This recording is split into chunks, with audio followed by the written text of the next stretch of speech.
Good evening. Praise the Lord.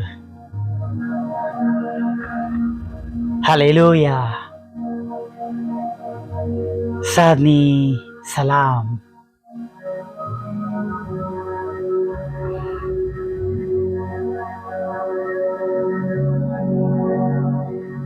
ફરીવાર આપણે બધા જ મળી શક્યા છે નહીં? હાલેલુયા. પ્રભુને મળવું ને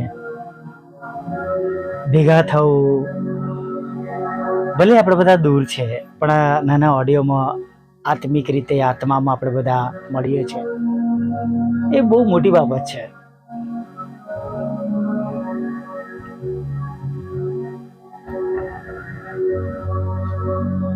કેમ કે પૃથ્વી પર અથવા પૃથ્વીના પટ પર વસતા હજી પણ ઘણા બધા લોકો આપણે આમ જેમ પ્રભુના નામને પ્રગટ રીતે લઈ શકતા નથી.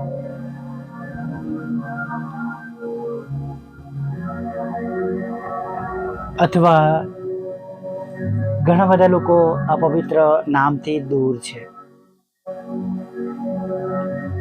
ઘણા બધા લોકો આ વિશે જાણતા જ નથી.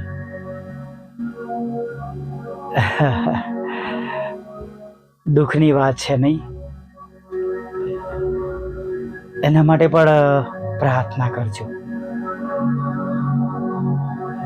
અંતના સમયમાં ચારે તરફથી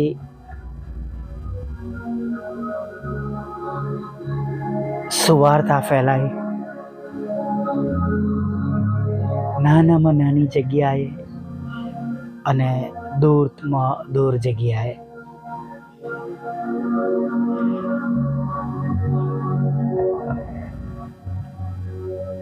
એક વખત એક પ્રભુના સેવક સાથે હું વાત કરતો હતો,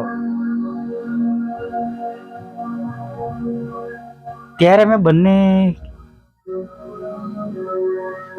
એક નિર્ણય ભરાયા. પ્રભુનું આવું આપણા હાથમાં છે કે જો આપણે સુવાર્તા ફેલાઈશું, બધા સ્વીકાર કરશે, તો પ્રભુ દેર નહીં કરે આવવા માટે. રાહ એટલે જોવાય છે કે હજી પ્રભુ ઘણા બધા લોકોને બચાવવા માંગે છે. એક દંતકથા તો એવી છે કે જાણે યહોવા પ્રમુખ દૂતને કહી દે છે કે જા હવે છેલ્લું રણસીગડું વગાડી દે, પણ જલ્દીથી વચ્ચે પ્રભુ ઈસુ આવે છે, પોતાના હાથ બતાવે છે, કૂખ બતાવે છે, માથા પર ઘા બતાવે છે, પગના ઘા બતાવે છે. પ્રભુ પિતા, હજી થોડી વાર, હજી થોડા લોકો બાકી છે. હજુ અમારો દીકરો, અમારી દીકરી જેની હું રાહ જોઈ રહ્યો છું, મારા બાળકો સુવાર્તા આપી રહ્યા છે, પ્રચાર કરી રહ્યા છે. હાલેલુયા. Praise the lord. ઘણી વાર આપણે પાછા પડીએ છીએ પ્રભુનું કામ કરવામાં. બીજી પણ તમને દંતકથા કહું.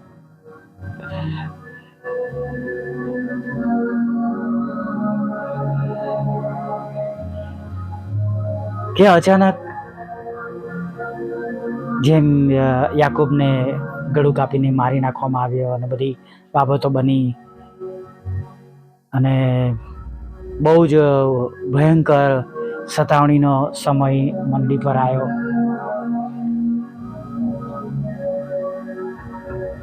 અને રોમમાંથી પાઉલ જાણે ભાગવા લાગ્યો, રોમ છોડીને જવા લાગ્યો.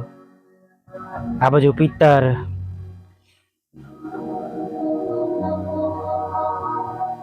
અને બંને જણા એક જગ્યા પર વચ્ચે ભેગા થયા. આ દંત કથા છે, કોઈ સત્ય નથી. અને એમણે સામેથી જોયું તો પ્રભુ ઈસુ વધસ્તંભ ઉંચકતા ખસેડતા આવી રહ્યા હતા. અને બંને જોયું ને બંને દોડ્યા પ્રભુ ઈસુની પાસે ને ફટાફટ વધસ્તંભ ઉંચકી લીધો, સાઈડમાં મૂક્યો. પ્રભુ તમે શા માટે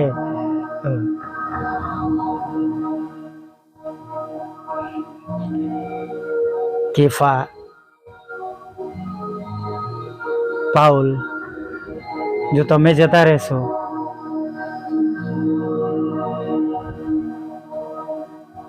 તો મારે તમારું કામ તો કરવું પડશે ને.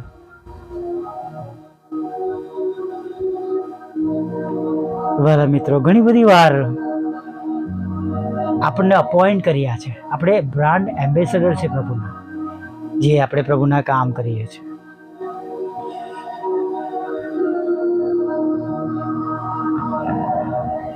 એકવાર એક બેન બહુ હતાશ થઈ ગયા, નિરાશ થઈ ગયા. એમનું ઘર પ્રભુનું બહુ ગજબનું કામ કરનારું હતું. અચાનક કોરોનાના સમયમાં તેમના પતિ, તેમનો દીકરો દીકરી મરણ પામ્યા. અને આ કુટુંબ બહુ ગજબનું પ્રભુમાં કામ કરનારું હતું, સેવા કરનારું હતું. અને આ બેન બહુ નિરાશ થઈ ગયા, દુઃખી થઈ ગયા, એકલા પડી ગયા, રડ્યા કરે, કંઈ કામ ના કરે. એમનું જે કામ તેઓ પહેલા કરતા હતા બધું બંધ કરી દીધું. એક વખત રાતેથી સૂઈ ગયા અને એમણે એક સ્વપ્ન જોયું. સ્વપ્નમાં સ્વર્ગમાં એમનો દીકરો એમને મળ્યો. મમ્મી તું અહીં કઈ હતી? મને તો કોઈ કશું કહ્યું નથી કે તમે આવવાનો છો. તમે અહીં છો તો તમારું કામ કોણ કરે છે? અને એ આગળ જતો રહ્યો. ફરી દીકરી મળી. એમને એમ કે મારી દીકરી ખુશ થશે મને જોઈને. કે મમ્મા તું અહીં કઈ હતી? તું અહીં છે તો તારું કામ કોણ કરે છે? અને એ પણ આગળ ચાલી ગઈ. એના પતિ એમને મળ્યા. હવે બહુ ખુશ થયા કે મારા પતિ તો મને જોઈને ખુશ થશે. એમના પતિએ એમને કહ્યું કે મને કહ્યું નથી કોઈ કે તમે આવવાના છો. હા, પણ જો તું અહીંયા છે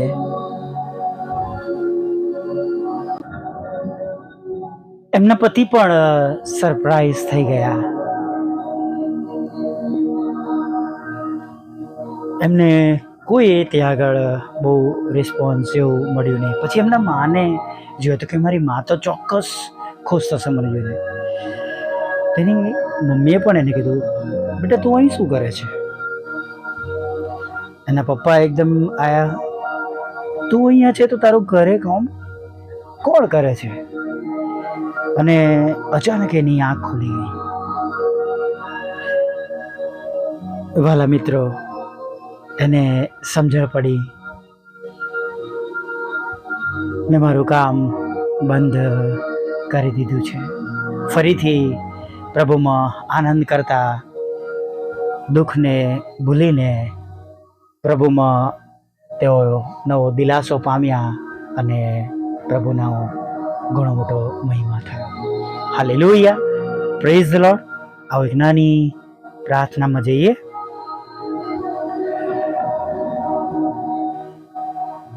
વલ્લા પ્રભુ, અમે સ્તુતિ કરીએ છીએ અને અમે તમારો પુષ્કળ આભાર માનીએ છીએ. દિવસના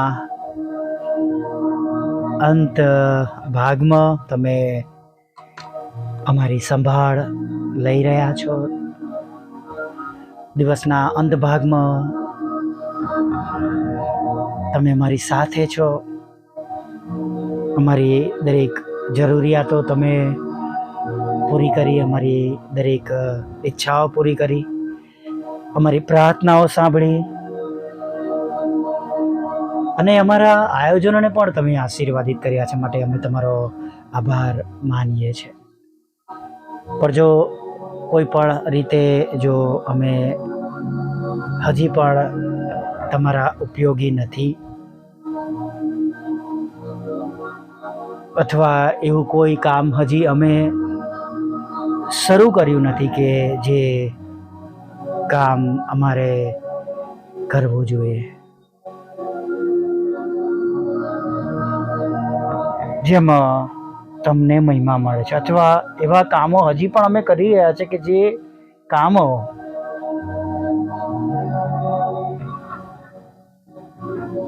પ્રભુ તમારા નથી. હા પ્રભુ,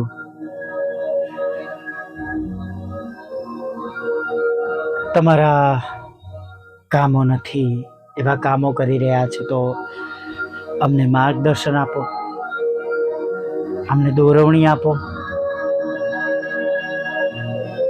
અને અમે એવા નાના નાના કામોની શરૂઆત કરીએ જેમાં તમારો મહિમા થાય. હા પ્રભુઓના પ્રભુ અને રાજાઓના રાજા, તમારો મહિમા થાય એવી અમે પ્રાર્થના કરીએ છીએ.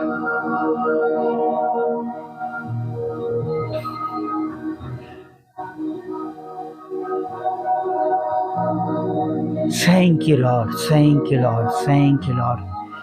Thank you, Lord. Thank you, Lord. Thank you, Lord. Thank you, Lord.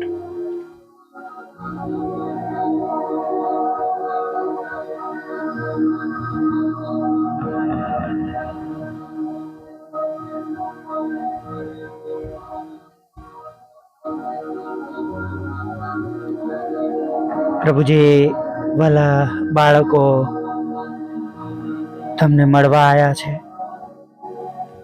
છેક સવારથી તમારી સમક્ષ નમ્યા છે.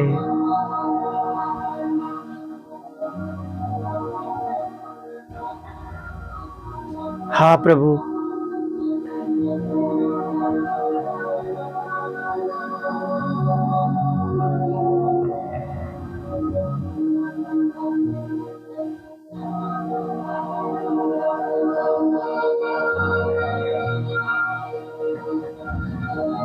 તમારા પર વિશ્વાસ રાખ્યો છે પ્રભુ, પણ હજી તેઓ દુઃખી છે, હતાશ છે, નિરાશ છે, ચિંતિત છે. પોતાના વાલાઓ માટે, પોતાના બાળકો માટે, મા બાપ માટે પરદેશમાં છે,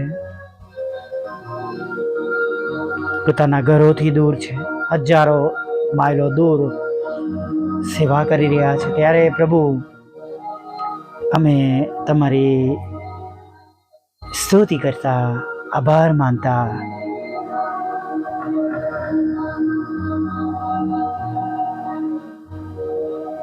પ્રભુ અમે તમને વિનંતી કરીએ છીએ પ્રભુ,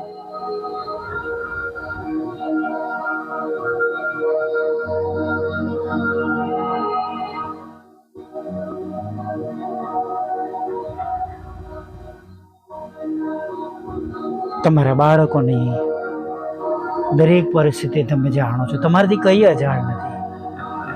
ત્યારે એમની આંખના આંસુઓને તમે લૂછી નાખજો, તમે એમને દિલાસો આપજો. એકલા પડી ગયા છે, વૃદ્ધ છે, વડીલ છે,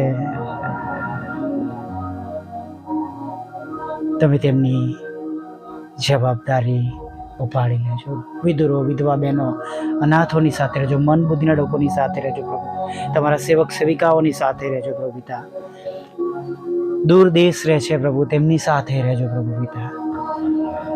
અને પ્રભુ, તેમની જોબની આવકના સાધનોને, તેમની યોજનાઓને તેમની વિરુદ્ધની ફરિયાદો, કોર્ટ કેસ, FIR, ખોટા તુમ્મતો અને તેમની બીમારીઓ, જટિલ બીમારીઓ, જીવલેણ બીમારીઓ દૂર થાય એવું થતું. ખરાબ આદતો ઘરમાંથી, શેતાની બાબતો, તંત્ર મંત્ર, જાદુ ક્રિયા, વ્યભિચાર, વ્યસનો દૂર થાય એવું તમે થવા દેજો પ્રભુ. દરેક બાળક ભણી શકે એવી વ્યવસ્થા આપજો. 10મા 12માના વિદ્યાર્થીઓ સારા માર્ક્સથી પાસ થાય એની માટે અત્યારથી સારી તૈયારી થઈ શકે એવું થવા દેજો પ્રભુ.